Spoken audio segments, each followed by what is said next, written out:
A igreja hoje celebra o terceiro domingo da Quaresma. O terceiro domingo da Quaresma é marcado pelo encontro de Jesus com a mulher samaritana no poço de Jacó. Nós encontramos no Evangelho de João, capítulo 4, versículo de 5 a 42. O encontro de Jesus com a samaritana é marcado no poço de Jacó. Mas o que era o poço de Jacó? Qual é o significado desse poço para o povo de Israel? O poço de Jacó era um terreno que Jacó havia comprado e que tinha dado a José. Com um tempo depois, quando o povo ia entrar na terra prometida, que José já havia falecido, eles enterraram os ossos de José neste terreno. E ali foi formado um poço, que chamou o Poço de Jacó. O Evangelho nos conta que Jesus se encontrou-se com a mulher samaritana no Poço de Jacó, que era mais ou menos meio-dia. Por que meio-dia? Qual é o significado deste tempo? Meio-dia não era um tempo comum, um horário comum para a mulher samaritana ir pegar água.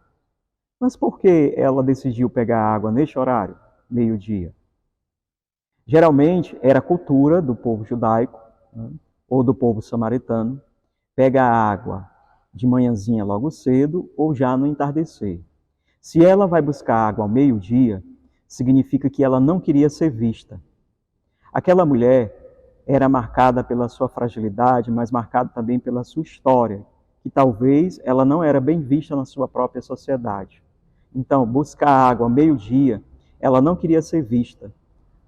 Ou também tem outra hipótese, de que ela foi ao meio-dia para encontrar alguém por lá, já que era um horário que ninguém estava lá para buscar água. A mulher samaritana, ao chegar ao poço de Jacó, se encontra com Jesus. Jesus, ao vê-la, se direciona e diz: "Dai-me de beber." A mulher samaritana diz a Jesus: "Como é que tu, sendo judeu, pedes de beber a mim que sou samaritana?" Então, a mulher se espanta quando Jesus pede a ela de beber, "Dai-me de beber." Por que ela se espanta? Porque ela reconhece Jesus como judeu e ela como samaritana. Existia uma rivalidade entre os samaritanos e os judeus. Que rivalidade é essa? Como surgiu? E por que surgiu? Qual era a rivalidade que os judeus tinham contra os samaritanos? Os judeus acreditavam que os samaritanos haviam se misturado com outros povos que não tinham sangue puro, porque havia se misturado com os sírios. Quer dizer, uma miscigenação. O povo samaritano se misturaram com vários povos, com várias crenças e com várias credibilidades. Então eles passaram cada vez mais a ser vistos como idólatras pelos judeus. Esse foi um dos primeiros fatores. O segundo fator foi por causa das diferenças religiosas. Os samaritanos se misturaram com muitas pessoas que acreditavam em outros deuses, o politeísmo. Mas também se misturaram com outras nações.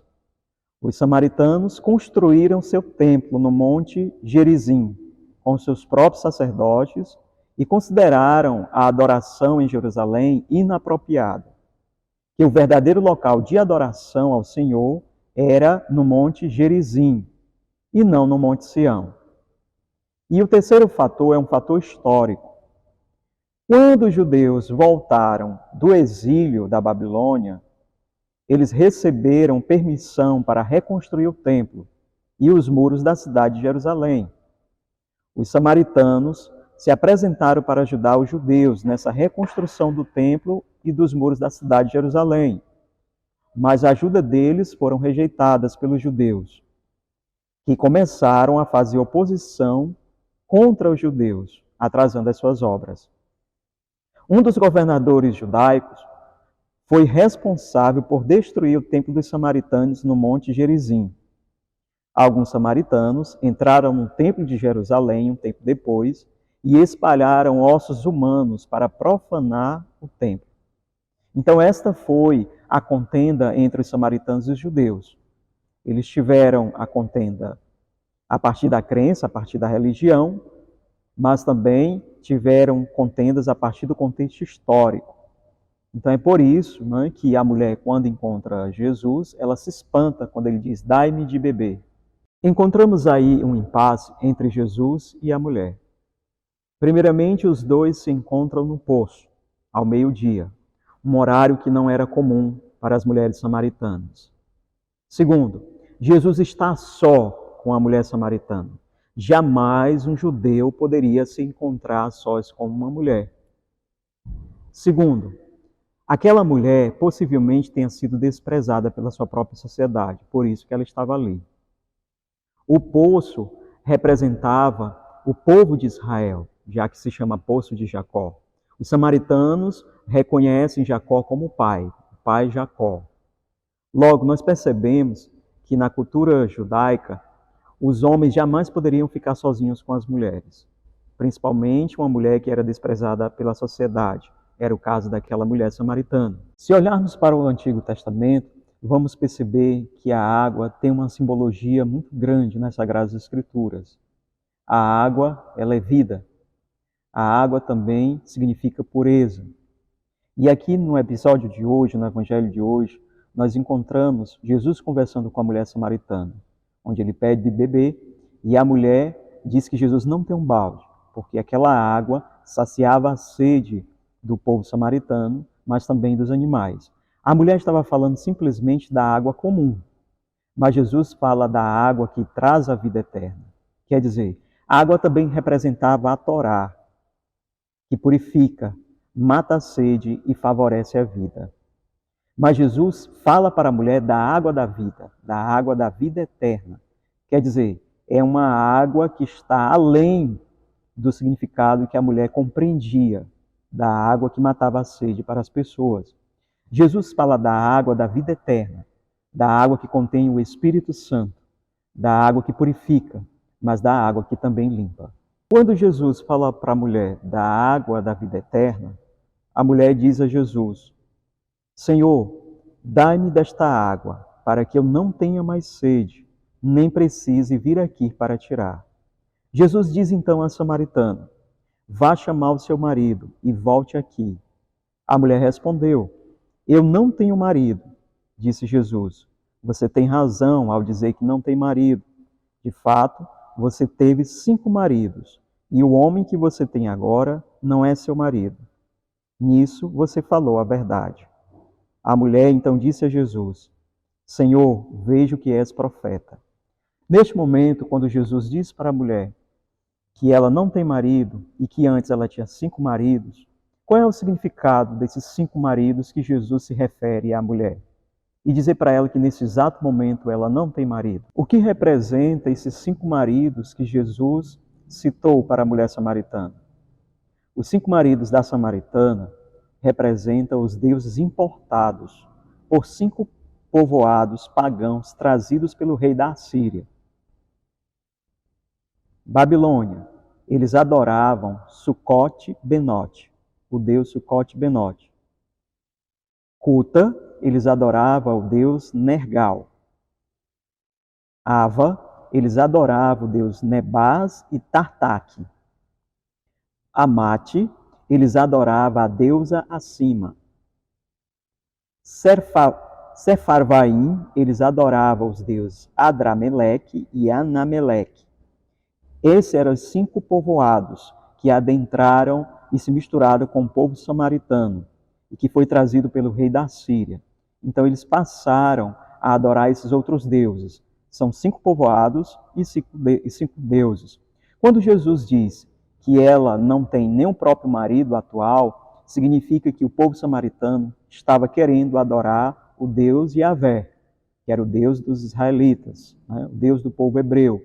E o próprio Jesus disse que nem o próprio Yahvé pertencia a eles, porque eles não tinham uma identidade para adorar um Deus. Quer dizer, eles não reconheciam apenas Yahvé como Deus, mas tinham outros deuses para serem adorados. Quando Jesus fala para a mulher que o próprio marido que ela tem não é dela, a mulher diz a Jesus, os nossos pais adoraram a Deus na montanha, e vocês, judeus, dizem que é em Jerusalém o lugar onde se deve adorar. Quer dizer, a mulher sabia muito bem que os samaritanos adoravam a Deus no Monte Gerizim. Já os judeus adoravam a Yahvé em Jerusalém. Então existia uma grande divisão entre as duas adorações, que também era uma contenda entre o povo judeu e samaritano. E aí Jesus diz que os verdadeiros adoradores são os adoradores em espírito e em verdade. Significando o quê?